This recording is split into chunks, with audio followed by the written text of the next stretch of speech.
नमस्ते everyone, welcome in this series जहाँ पे हम सिस्टम आर्किटाइप्स को समझने की कोशिश कर रहे हैं। और आज के इस वीडियो में, ये लास्ट वीडियो है, 8th सिस्टम आर्किटाइप आज हम देखेंगे जिसका नाम है ट्रेजेडी ऑफ द कॉमन्स। और अगर आपको सस्टेनेबिलिटी को समझना है, सस्टेनेबल डेवलपमेंट के जो इश्यूज़ है उसको समझना है, तो कहीं ना कहीं ट्रेजेडी ऑफ द कॉमन्स बहुत ही एक अलग अहमियत रखता है, बिकॉज ये बहुत ही बेसिक कोर कॉन्सेप्ट है सस्टेनेबिलिटी का। तो आइए आगे बढ़ते हैं और ट्रेजेडी ऑफ द कॉमन्स इस सिस्टम आर्किटाइप्स को समझते हैं।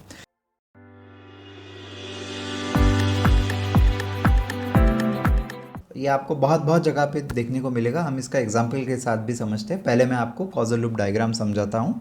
आप कंसिडर कीजिए दो लोग यहाँ पे हैं, ए और बी। तो ए का एक्टिविटी है, जितना वो काम करेगा उसको उतना ज़्यादा गेन मिलेगा, और जितना गेन उसको ज़्यादा मिलेगा, ज़्यादा बेनिफिट मिलेगा, उतना वो एक्टिविटी बढ़ाएगा। तो आप ये देखोगे यहाँ पे भी एस है और यहाँ पे भी एस, सेम है, सेम डायरेक्शन में। तो ये रीइंफोर्सिंग फीडबैक लूप है। जितना ज़्यादा एक्टिविटी आप करोगे उतना ज़्यादा आपको गेन मिलेगा, जितना ज़्यादा गेन मिलेगा उतना आप ज़्यादा मोटिवेटेड होंगे कि आप उस एक्टिविटी को और बढ़ाएं। फॉर एग्जांपल हम यहाँ पे जस्ट फिशिंग का एग्जांपल लेके समझते हैं कि फ़िशिंग, ठीक है। तो ए जितना ज़्यादा फिशिंग करेगा उतना उसको बेनिफिट ज़्यादा मिलेगा और उतना वो ज़्यादा मोटिवेटेड होगा ज़्यादा फिशिंग के लिए। सेम विद बी, ज़्यादा बी का एक्टिविटी नेट गेन ज़्यादा होगा और फिर उसका एक्टिविटी भी ज़्यादा होगा, ठीक है। ये रीइंफोर्सिंग फीडबैक लूप है। बट इसमें क्या होता है कि ए का जो एक्टिविटी होता है वो भी टोटल एक्टिविटी को भी बढ़ावा देता है। Means A B C D ऐसे बहुत सारे लोग होंगे, इन सब का क्यूमुलेटिव एक्टिविटी अगर हम देखते हैं तो टोटल एक्टिविटी है। और जब ए का एक्टिविटी भी बढ़ता है, बी का एक्टिविटी भी बढ़ता है, तो टोटल एक्टिविटी बढ़ जाता है। और जब टोटल एक्टिविटी बढ़ता है तो कुछ डीले के बाद गेन पर इंडिविजुअल एक्टिविटी कम होता है। यहाँ पे ऑपोजिट है, जितना ज़्यादा एक्टिविटी सबका बढ़ेगा उतना गेन पर इंडिविजुअल एक्टिविटी कम होगा। बट ये इमीडिएट बेसिस पे नहीं होता, इसमें डीले है। और इस डीले की वजह से ये जितने भी लोग यहाँ पे है सिस्टम में, ए है या बी है, तो उनका भी जो गेन है वो कम होता है। तो आप अगर यहाँ पे ये B5 लूप अगर देखते हो तो टोटल एक्टिविटी बढ़ा, फिर गेन पर इंडिविजुअल कम हुआ, और जितना गेन पर इंडिविजुअल एक्टिविटी कम होगा उतना नेट गेन भी कम होगा। सेम है यहाँ पे, ठीक है। और सेम विथ यहाँ पे बी के लिए भी, B5 एंड B6। तो ये जो बैलेंसिंग फीडबैक लूप यहाँ पे काम करता है with respect to the resource limit. अगर रिसोर्स लिमिट पहले से ही कम है तो ये बहुत ही जल्दी आपको देखने को मिलेगा।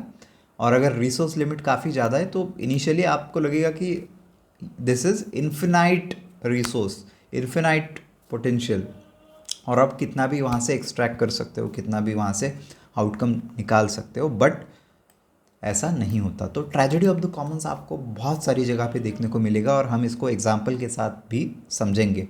But before that I just quickly read this, ठीक है।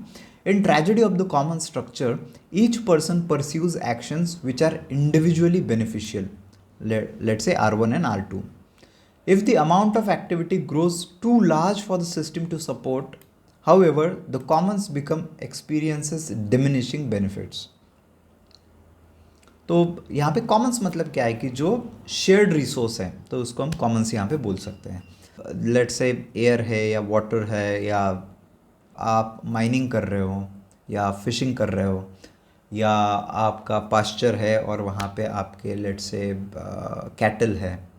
तो इसमें बहुत सारे एग्जांपल्स आप ले सकते हैं और हम इसको एग्जांपल के साथ समझते हैं। और एज़ यूजुअल मैं 5th डिसिप्लिन इस बुक से भी आपको ये सिस्टम आर्किटाइप समझाने की कोशिश करता हूँ। तो आप अभी स्क्रीन पे देखोगे tragedy of the commons, same system archetype but different representation आप स्क्रीन पे देख पा रहे हो। Individuals use a commonly available but limited resource solely on the basis of individual need. At first they are rewarded for using it. Eventually they get diminishing returns, which causes them to intensify their efforts. Eventually the resource is either significantly depleted, eroded or entirely used up. तो initially common pool of resource है, आप उसमें से जो आपका share है आप उसमें से ले रहे हो, आपका जो भी नीड है वो आप फुलफिल कर रहे हो। But over the period of time वो रिसोर्स ख़त्म हो जाता है। अर्ली वार्निंग सिम्टम क्या है कि there used to be a plenty for everyone, now things are getting tough. तो इसमें अर्ली वार्निंग सिम्टम क्या है, किसी भी सिस्टम में आप कैसे पहचानोगे ट्रेजेडी ऑफ द कॉमन से? तो आप ये देखोगे कि there used to be plenty for everyone, now things are getting tough, if I am going to get any profit out of this year I will have to work harder. Simple example आप water resources का भी देख सकते हो, water table देख सकते हो, वो एग्जाम्पल भी हम डिटेल में डिस्कस करेंगे। बट ये है कि पहले सबके लिए सारे रिसोर्सेज अवेलेबल थे, बट अभी रिसोर्सेज स्केयर होते जा रहे हैं। तो ये क्यों हो रहा है? मैनेजमेंट प्रिंसिपल क्या होना चाहिए? Manage the commons either through educating everyone and creating forms of self regulation and peer pressure, और through an official regulating mechanism ideally design by participants. तो जो इसमें स्टेक होल्डर्स हैं उन्हीं का पार्टिसिपेशन अगर इसमें हो तभी ये सक्सेसफुल हो सकता है।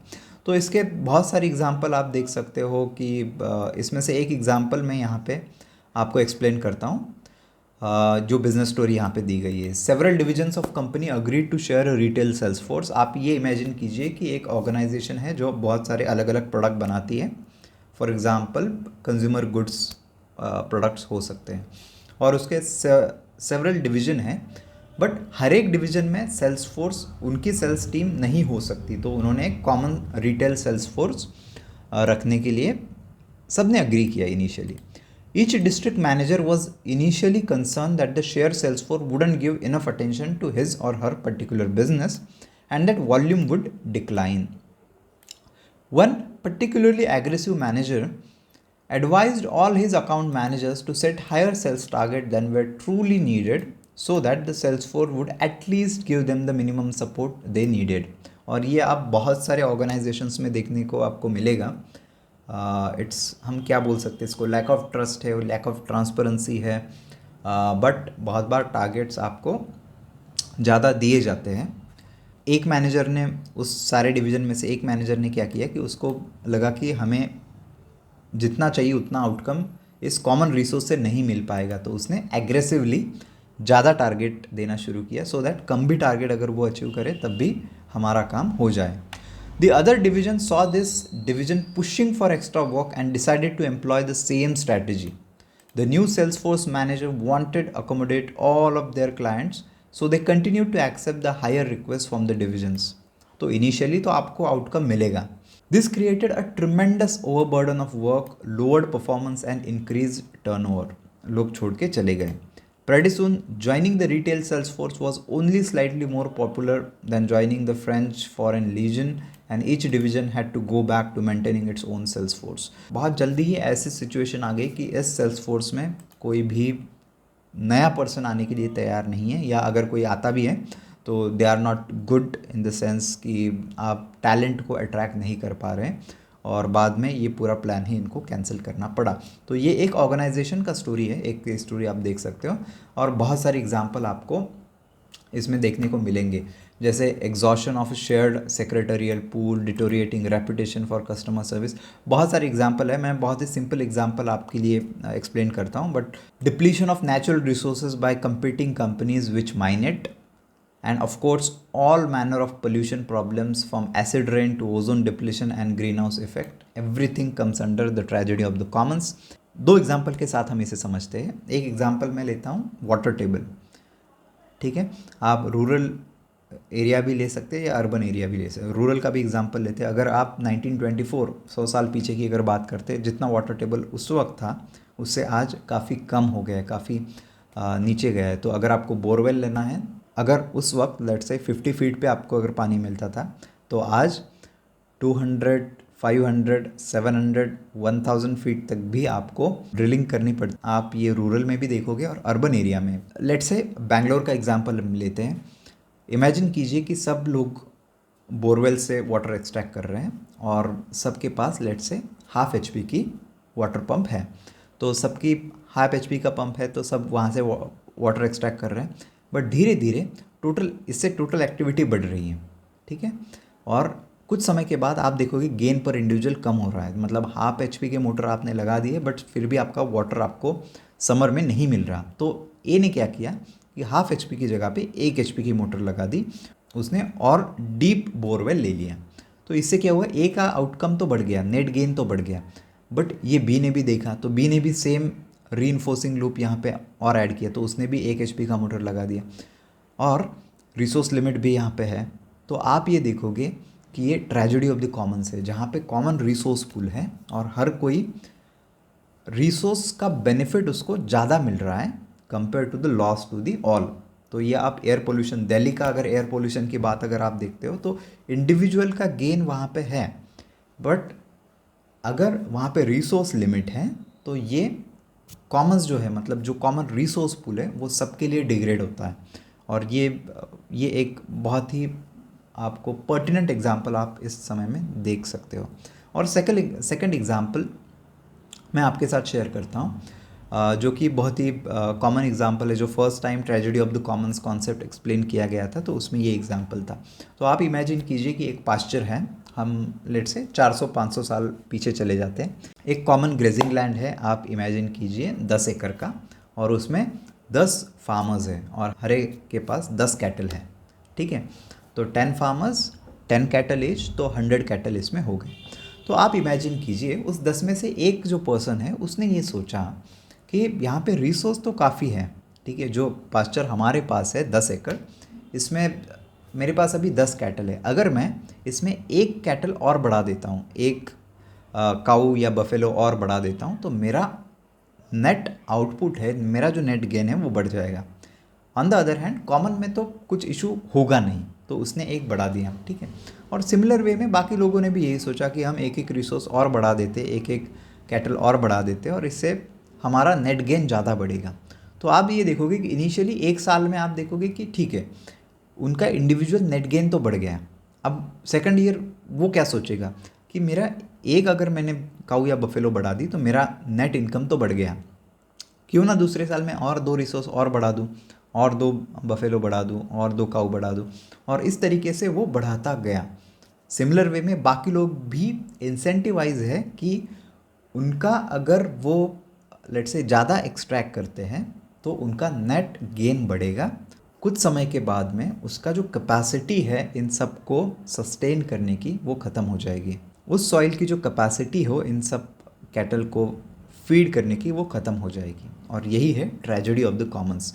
और ये आप वाटर रिसोर्सेज के बारे में देख सकते हो, या माइनिंग के बारे में है देख सकते हो, आप एयर के बारे में देख सकते हो, एयर वाटर फूड के बारे में देख सकते हो। तो अल्टीमेटली जहाँ पे भी कॉमन रिसोर्स पूल है वहाँ पे आपको ट्रेजेडी ऑफ द कॉमन्स देखने को मिलेगा। तो इसको अगर आपको सॉल्व करना है तो ये इंडिविजुअल लेवल पे नहीं किया जा सकता है। इसका क्या सोल्यूशन है ये हम देखते हैं। Effective solution for tragedy of the common scenario never lie at the individual level. Individual level पे इसका सोल्यूशन आपको मिल ही नहीं सकता। Ask question such as what are the incentives for individuals to persist in their actions, can the long term collective loss be made more real and immediate to the individual actors. तो ये हमेशा ये होता है कि इसका जो loss है वो फ्यूचर में है, तो क्या आप इसको विजिबल बना सकते हो, रियल बना सकते हो, रियल टाइम बना सकते हो सबके लिए, so that they can appreciate, they can visualize. और व्हाट आर द इंसेंटिव्स, और हर एक इंडिविजुअल के लिए, हर एक स्टेक होल्डर के लिए क्या ऐसे इंसेंटिव्स हैं जो उनको उनकी एक्शन कंटिन्यू करने के लिए परसिस्ट कर रहे हैं, तो ये हमें देखना पड़ेगा। Find ways to reconcile short term cumulative consequences, a governing body that is chartered with the sustainability of the resource limit can help. Short term जो क्यूमुलेटिव उसके कॉन्सिक्वेंसेस है, तो क्या इसको क्यूमुलेटिवली सब लोग समझ सकते हैं? तो इसका सोल्यूशन एक गवर्निंग बॉडी में होता है। अगर लोकली जो स्टेक होल्डर है वही उनमें इन्वॉल्व होकर अगर इस जैसे सॉल्यूशंस को इम्प्लीमेंट करते हैं तभी ये हो पाता है। और इसका एक एग्जांपल मैं देना चाहूँगा। अगर आप फिशिंग कम्युनिटी को देखते हैं, फिशरमैन कम्युनिटी को देखते हैं, टाइम जो ब्रीडिंग सीज़न होता है फ़िश का, तो उस वक्त आप फ़िश नहीं करते जो कन्वेंशनल फिशरमैन है। तो ये कस्टम है, ये कॉमन अंडरस्टैंडिंग है कि आप इस समय में फ़िशिंग नहीं करोगे, सो दैट ये जो रिसोर्स पूल है ये सबके लिए अवेलेबल रहे साल भर के लिए। तो ये एक ट्रेडिशनल विजडम है और ये sustaining the resources for all. तो ये एक थॉट प्रोसेस ट्रेडिशनली उनमें था, बट जब से इंडस्ट्रियल फिशिंग स्टार्ट हो गई या फिशिंग के बहुत बड़े फिशिंग शिप्स है, बहुत सारे रिसोर्सेस आप उसमें डाल के आप ऐसे नेट यूज़ करते हो कि जिससे छोटे बड़े सारे फिशेस उसमें आ जाए, तो you are literally destroying the life force, the life from the ocean. तो ये है अनसस्टेनेबिलिटी। और ट्रेजेडी ऑफ द कॉमन्स हमें यही सिखाता है कि एक कॉमन अंडरस्टैंडिंग ना सिर्फ मैं मेरे लिए सोचूं बट उसका कम्युलेटिव इम्पैक्ट क्या होगा ये भी सोचने की ज़रूरत होती है। और हमेशा कोलैबोरेटिव कलेक्टिव एक्शन से ही कुछ लॉन्ग टर्म इम्पैक्ट हम कर सकते हैं।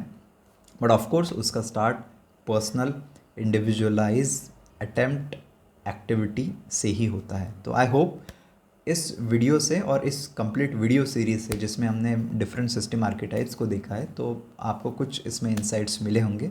If yes, please do share your valuable inputs insights what you have got. Thank you so much, have a great day, we will meet in another video in next week. Thank you.